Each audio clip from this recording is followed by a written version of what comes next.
This video is brought to you by Cool green clothing. Yeah, I'm fresh up out the lab. Yeah, you already know what that means. I'm back with some more heat for y'all. Yeah, you see this set right here? You see this outfit? Yeah, make this you right here. This you right here. And go online right now at coolgreenclothing.com and see what other colors I got available in this set right here. Cool green clothing. If you ain't cool and getting the green, you in the way. What's going on, YouTube fam? This your boy Tony 2 times, and we back with another episode of the Baltimore Way, man. Before I start, be sure to tap that like button. Definitely watch this video to the end to hear the full story and all the details in the case. For the day one fam, y'all already know it's all love. Thanks for tuning back into another episode. If you're new to the channel and you feeling the content, feel free to subscribe. Definitely hit that notification bell so you can be notified every time we drop a new video. Let's get right into the story. Teenagers trying to navigate in this crazy world go through a lot. It's a fast transition, going from an innocent little girl or boy around 10 years old with nothing to worry about, then slowly but surely, you go into middle school. That's when you start asking yourself, where do I fit in at? Who am I as a person? By the time you hit high school, depending on how you grow up, you might have been exposed to so much, you feel like you know something about life and are almost grown. That's the stage between 14 and 18. A lot of us slip up, make mistakes, try our parents, and have to bump our heads to get right. Some make it out to the other side unscathed and learn from their mistakes. And it's definitely a difference between young men than it is young women. As a young man, our fascination usually is the streets. We go out here testing the waters, hanging with the older guys, trying to see if we can find that love we might be missing at home. Even if you come from a good home, at that naive age, it still doesn't feel like enough. But with young women, it's a different kind of danger. Predators, grown men that play on the mind of vulnerable young girls. And for whatever reasons, some teens like to deal with older men. Whether it's for financial gain, they might have a car or can provide you with something you feel like the little dudes in your age group can't. But that can be a dangerous game. And on this episode of the Baltimore Way, we will be taking it all the way back to 2009 to discuss the mysterious disappearance of Rochelle Battle. Back in 2009, Rochelle was a 16-year-old teenage girl growing up in Baltimore City. Like many young girls, she hung out with friends, went to school, but her cell phone was her world. To the point, in 1 month sometimes, she made over 1,900 calls, not even including text messages. The young lady was trying to find herself. She loved music, writing poetry, and had dreams of one day owning her own business. Rochelle had bumped her head a few times and made mistakes, but wanted to redeem herself and take charge of her life. Living with her mother in the Pimlico area of Baltimore, she would often catch the bus or light rail to wherever she needed to go. So on March 6, 2009, her mother didn't think too much about it when Rochelle called her about 9:30 that night. She stated she was heading to East Point Mall to go shopping, which is located in Dundalk, East Baltimore County. To get out there, she would have to catch the light rail, then hop on the MTA. But Rochelle's mother would never hear from her again.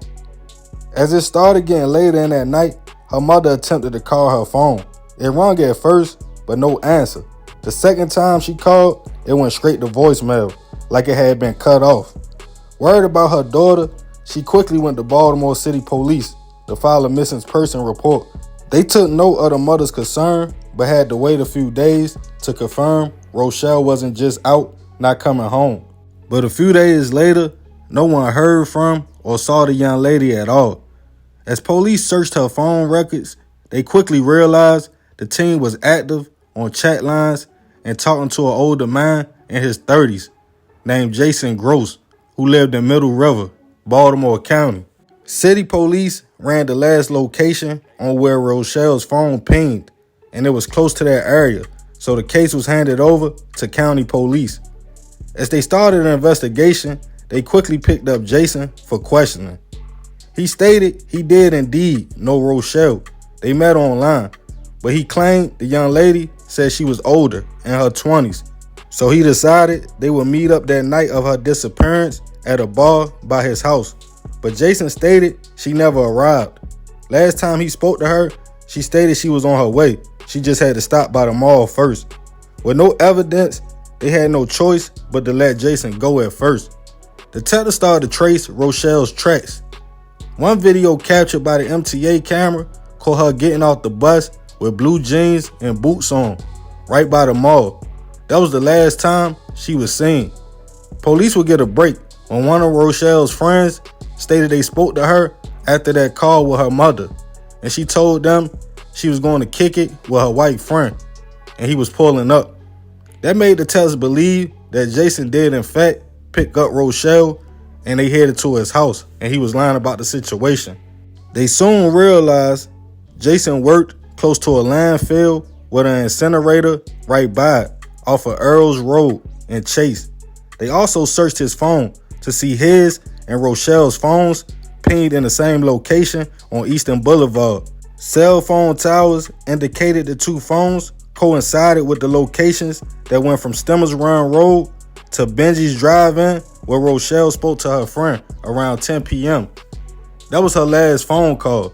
Detectives searched the landfill to see if they could locate a body, but nothing was found. As they went back to interview Jason with new information, he still stuck to his same story. And with no body, it was no proof something happened to Rochelle. Months would go by with the young lady still missing and no leads. Detectives worked to get more evidence. They got a video showing Jason traveling in his work truck that night, even going to the store to purchase condoms. At the time, he told detectives he was at the bar waiting for Rochelle, who never showed up. Police started trying to piece together a timeline of Rochelle, making it to Dundalk, being picked up by Jason. They headed towards his home. She made one last phone call before they claimed he allegedly did something to her, then took her body to the incinerator to get rid of it.